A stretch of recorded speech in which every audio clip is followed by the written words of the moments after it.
Hello, welcome. So today you may have noticed that this post is rather late.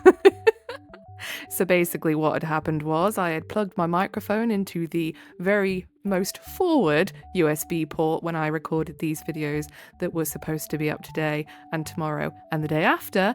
And I'm supposed to plug it into the back one because for some reason it doesn't register it in the front one. So yeah, do forgive me if it's a little bit out of sorts. But anyway, we're going to take a look at r/am I the butthole. So if you are ready to get into that with me today, then please do stick around and enjoy.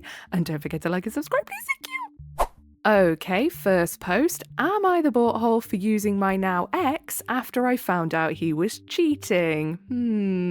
I found out the guy that I was living with was cheating on me last June. It hurt, but I couldn't afford to move out, so I swallowed my pride and let it continue. I slowly started to notice that my life was actually better. I didn't act suspicious of him at all. He got bolder and started spending nights and even weekends away. Our bedroom went dead when I stopped initiating. Honestly, fine by me. He was fine in bed, but I've had better. Got tested. I'm fine. Glad to hear it. I stopped spending money on any extras, I continued to do the shopping for the house, and I used his half to top up the groceries I liked. I still made sure that there was good food for him in the fridge and pantry. You're a better person than I am. I'd be like, yeah, you can have like the cheapest, nastiest instant noodles and like the cheapest, nastiest baked beans, and that is all. I stopped covering small stuff like his dry cleaning. I sold my car and started using his since he hardly used it. I put all my money into a separate account. We never really mingled our money. We only had one joint account to pay bills. It took 7 months, but I saved up almost $20,000, including the money from my car. Flippin' heck, that is a decent amount. Fair dues. He talked to me just after the new year about the lease in March. I was honest and told him that I was leaving him, but that I would stay until March as a roommate if it would help him out. He got very upset and said I blindsided him. Oh no. Pity. I said it should be easy for him to find a roommate for our apartment. It's cheap and well located in our city. He said that he wants me out at the end of January and he will pay February by himself if I let him keep the damage deposit. I agreed. I moved in with my sister temporarily. He also asked for his car keys back. His side piece moved in almost immediately. Whatever, I ran into them at the farmer's market where I work on the weekends.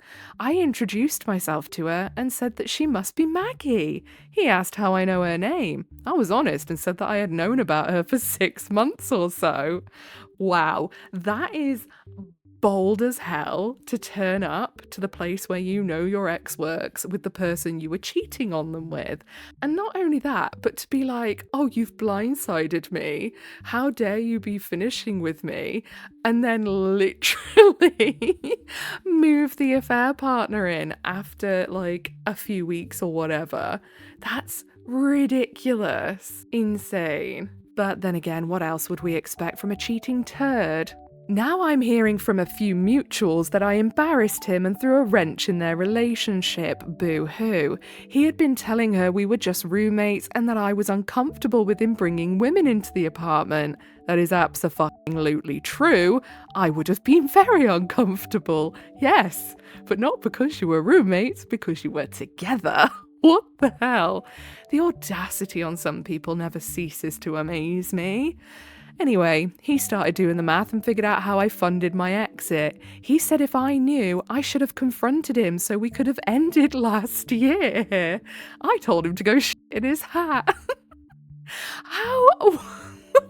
Just how does he think that being like, if you'd have known, you should have ended it last year? Mate, if you wanted to bang someone else, you should have ended it last year. What are you talking about? Was I wrong for handling things the way I did? No. So down in the comments, Katie Kaboom quotes the OP and says, "I embarrassed him and threw a wrench in their relationship." Oh, the poor darling. So sad to be embarrassed by your new girlfriend finding out you were cheating on your old girlfriend and spoiling the end of their relationship for her. Anyway, not the butthole, find better friends. Exactly. Like, how are their mutual friends seeing that he cheated and going, "Oh, but you embarrassed him"? And I see no problem here. Not to mention, I ran into them at the farmer's market where I work. He absolutely took new girlfriend there deliberately to show off and rub it in OP's face. Dude effed around thinking he was invincible and found out very quickly that he's a dumbass. Exactly. So then next post, posted by Aggravating Cost 684. Am I the butthole for refusing to give up the master bedroom as the only single in a group where everyone else is a couple? I'll try and keep it brief. Every year I host a get-together over a long weekend at my parents' holiday house, have done so for over a decade. The core group have all been friends since high school. People are allowed to bring their partners as long as they have 1. Been together for over a year, and 2. Their partners have met, hung out with the majority of the friend group before. As it happens, this year everyone is bringing a partner, except me. Do you know what? I quite often see people kick off when they're like, "Oh, I've been invited to this event, but I can't bring my partner who I've been with for 2 months." I'm sorry, but I completely understand why people say, "I don't really want your brand spanking new partner coming to my event," because I have heard of many events that have been ruined by a rogue +1. That nobody knew beforehand and didn't know that they were a little bit unstable, to put it nicely. It's a large house, but due to the size of the group plus partners, pretty much everyone ends up sharing a room with mattresses on the floor, pull-outs, etc. Everyone is chill with this because we pretty much only use the bedrooms for sleeping, and the rest of the weekend we are out doing activities. Except for Sue, who is Mark's girlfriend, who is attending for the first time. When we arrived at the house and everyone went to dump their stuff in their rooms, Sue saw that I stay in the master suite, which is sort of adjacent to the main house, is barred by 2 sets of doors, and has a private bathroom. She asked if she and Mark could swap with me, which I refused, explaining that my parents aren't comfortable with non-family sleeping in the master suite because that's where we store our personal shit when guests are staying with us. She made out like this was incredibly unreasonable because couples need privacy and I'm only one person and blah blah blah. I told her bluntly that no one else is fucking privately during this weekend, and especially not in the bed my parents usually sleep in, and now she's been sulking. I mean, fair enough. If the parents own the house and they've said, "Hey, you're fine to have people here, but no one but you is allowed to sleep in this bedroom," love titties. That's how it's going, because that's their house and they are allowed to stipulate that, and everyone just needs to agree and get on with it. Otherwise, if it's a problem, everyone knows that that's the way it works prior to going, by the way. So it's tough. You should just respect that and be like, "Okay, fair enough. We knew that's the deal. And so if we weren't happy with it, we should have just not come, you know?" And it's not like it's a weekend away for a dirty weekend. It's literally a weekend away to chill with friends, you know? So the OP goes on to say, Mark approached me to try and ask again, promising that they wouldn't do anything, and Sue just needs space to decompress sometimes because she gets overwhelmed socially, which, like, fine, whatever. But there is enough spots on the property that you can go to chill privately. One of the other couples also mentioned in a joking way that they'd always wished that they had the gumption to ask to swap, as they don't love sharing rooms. Some of my friends snore.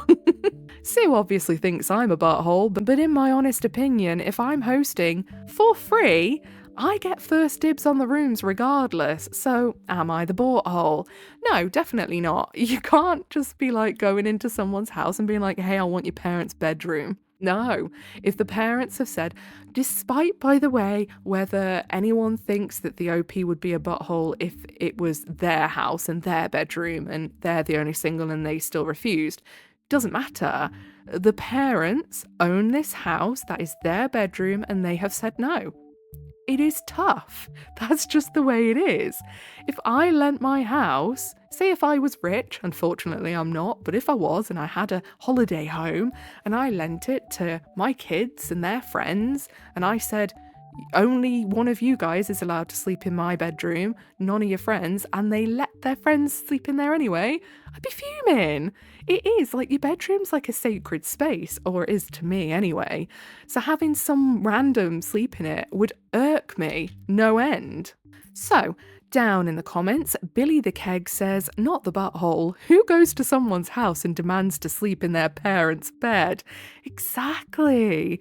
And then Happy Sparkly Unicorn says, nosy people who want to have sex in their bed while making rude comments about their hosts. Be easier to disinvite them. Well, yeah, it does make you wonder, doesn't it? It's either they want to get down and dirty, which this is not the time and place to be doing it because, it's supposed to be a friend's getaway and they all usually know they share a bedroom. So not the time and the place. Or yeah, maybe they just want to slag off the OP in private, in which case still. No, don't be doing that. Just don't go if you're not comfortable with the situation. You knew already. That's the bit that's annoying me. They all know how it works. Stop. Next post, posted by LifeYak9043. Am I the butthole for trying to discuss family planning with boyfriend? I, 23F, have been dating my boyfriend, 27M, for about 3.5 years now. Recently, he admitted that he's been thinking about having kids 2 years into our relationship. And because I've always talked about wanting cats instead of kids, he has been thinking of breaking up and marrying someone else instead for the last 2 weeks. On my end, he gives me the impression that he just wants a human incubator to do the giving birth for him, and then it can be him and the kids from then on. He swears it isn't true, but I feel like the signs are quite obvious. Today I tried to discuss the topic with him again and asked him if he even understands what pregnancy, giving birth and childcare means for a woman. Halfway through, he found out that he lost on a deal and said, I just lost a fucking deal. Fuck, stop adding to my stress. Can you not fucking understand? Stop adding to my stress. Fuck off.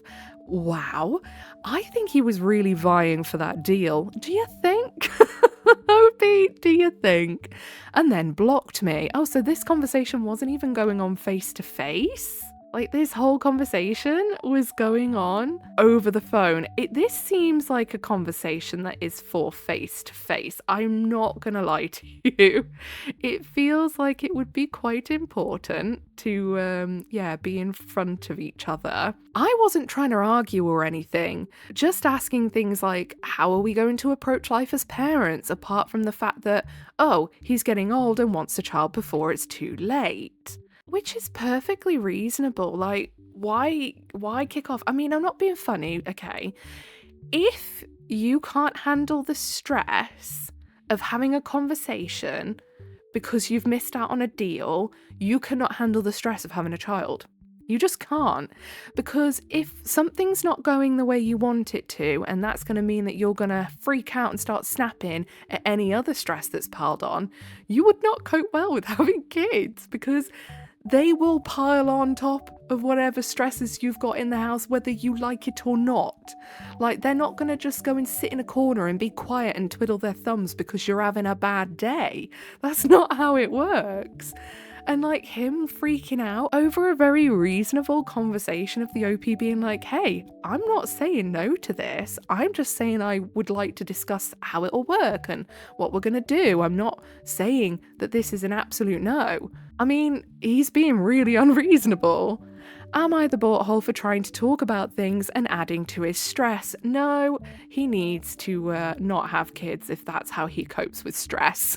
Let's just put it that way. So then down in the comments, Velvet Chaos X says, you aren't the butthole for wanting to discuss a major life decision, but clearly he's more focused on himself than reality.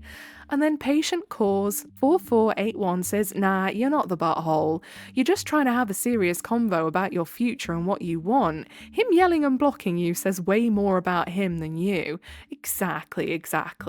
Because again, when things are getting stressful, like when your kids are coming to you and they have a problem and you also have a problem at work, you can't just yell and block them. You just have to like put your head down and, push through it and get on with it, because it's just something you've got to do as a parent, unfortunately for him, I suppose. Sounds like he doesn't want to. Okay, last post for the day, posted by last application 6207. Am I the butthole for refusing to tell my wife I love her more than my dad? Okie pokey. This is a stupid argument, but we both think we're right, so I'll let Reddit decide. My dad babysat for us last night so we could go on a date. I picked him up and drove him over because he avoids driving at night these days. My wife and I said to put the baby down for the evening by 8. When we got back, my dad was sitting on the couch holding our sleeping baby.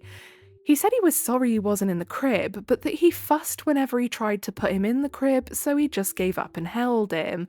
Ah, my wife was upset and it was obvious. I took the baby to put him in the crib. When I went back into the living room, they were whisper arguing.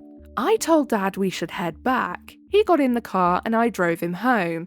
He apologised for not putting the baby in the crib and said he was very fussy and probably just missed us and was anxious we weren't the ones putting him down. I said he was probably right and it was no big deal. Honestly, I 100% get wanting to have your kids in a routine, wanting to have your babies in a routine and blah, blah, blah. And routine is very important. Structure is very important, 100%. But you want to know what's also important? Teaching your kids to be malleable when things do need to change for an evening. Teaching your kids to deal with disruptions to routine and structure. And I'm not saying obviously teaching them to like just have no structure and routine, or teaching them that your routine gets upset all the time. No, but you do need to teach them that sometimes the routine does go out the window for one reason or another. Trust me, I've had two, and I can certainly say the first one, even you have to get used to sometimes your routine or get upset. But when the second one comes, especially so. I remember a time when my youngest was really ill. Turned out it was a chest infection. And babies, especially, will be just fine and then take a sudden downturn. So they'll just seem like they're a bit fussy, they got a little bit of a cold, and take a sudden downturn. That's what happened. So obviously it was just me and my two kids at home. So I was like, oh no, I am going to have to disrupt my eldest, who was in bed. I'm going to have to get them up because I need to take them to the out of hours doctors. So that's what I had to do. And, things like that, they crop up from time to time, and you've got to teach your kids to learn that it's okay to have a disruption in your routine now and then, Anyway, we've gone completely off bloody topic here. All I'm trying to say is I understand the need for a routine. I do think if you want to go out and have babysitters, though, learn to be flexible with that routine to a degree, as long as the person isn't purposefully upsetting your routine just to be a butthead, which I don't think this dude was doing. I think he just felt a bit stressed at leaving the baby just to scream and cry on their own. And I think that's sweet that he didn't want to do that personally. I think that's sweet that he was like, I really tried to get them down, but I just couldn't get them to go down, and then he picked the baby up. That's nice. Anyway, let's get back to the post. When I got home, my wife was still upset. She asked me what my dad said about her. I said he didn't say anything about her, just apologised and said that the baby probably missed us. My wife said that he won't adjust to his sleep schedule unless it is consistent. I agreed with her and said it's been a long time since my dad took care of a baby, so we should cut him some slack. She asked why I was taking his side over her, and I said I'm not, but that we had a great night and I didn't want us to let something minor ruin it.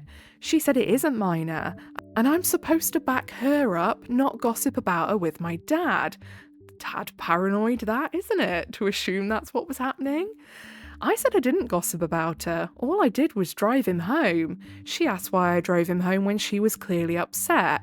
I asked what else was I supposed to do. She said I could have ordered a rideshare or a cab.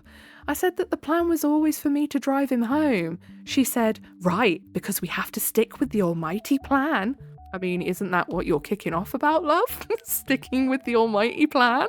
I asked her why she didn't just tell me that she wanted me to do something different. She asked if I would have if she had asked me to.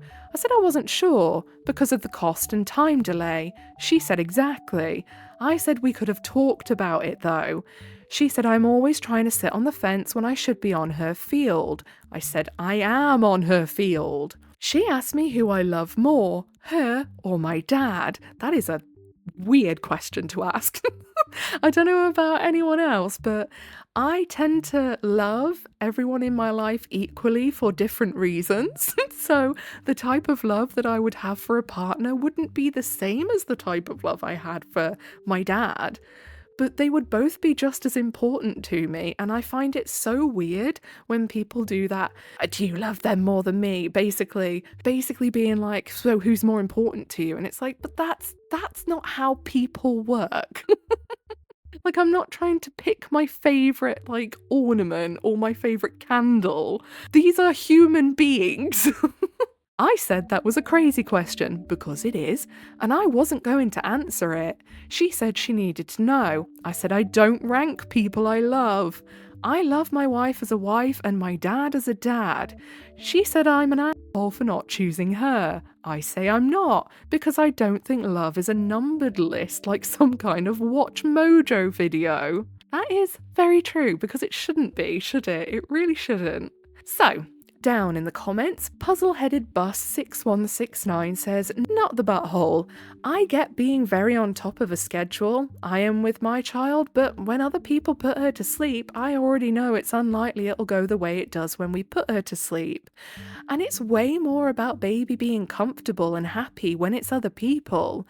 She has to learn to be okay when things don't go as planned, which isn't easy for everyone. No, absolutely, 100%. Like, I am a very, very stern creature of habit. And sometimes when things don't go how I think they're gonna go, there is a little part of my brain that screams.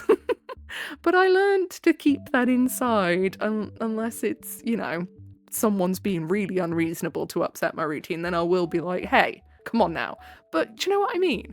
Again, when you have kids, you have to learn to be a little bit malleable, because things don't always go the way you want to when it's with kids. I'm glad your dad held your child when they were upset. He's a great grandpa. So then La Superhumana says, and one instance will not break a routine or get a baby to expect contact sleep every night. I always think you should listen to the parents' wishes wherever reasonable, but if it's not possible in that instant, I think it's perfectly reasonable to break the routine, especially when he was like, yeah, I really tried, but I just couldn't get this baby to go down. Like, he did try, bless him. Like, I don't think it's reasonable to be reacting like this, especially getting into the realm of just a bit of petulance of being like, well, who do you love more, me or him? It's like, okay, come on now. That's a bit silly, isn't it? Okay, I think that's where we're going to leave it for today. If you made it all the way to the end with me, then I appreciate you very, very much. If you give a little like, subscribe, notifications on, that is your initiation into the Coven of Void. Welcome. Don't forget to leave a comment for Big Al. But yeah, whatever it is you're doing for the day, I hope you have a really good rest of the day. Goodbye.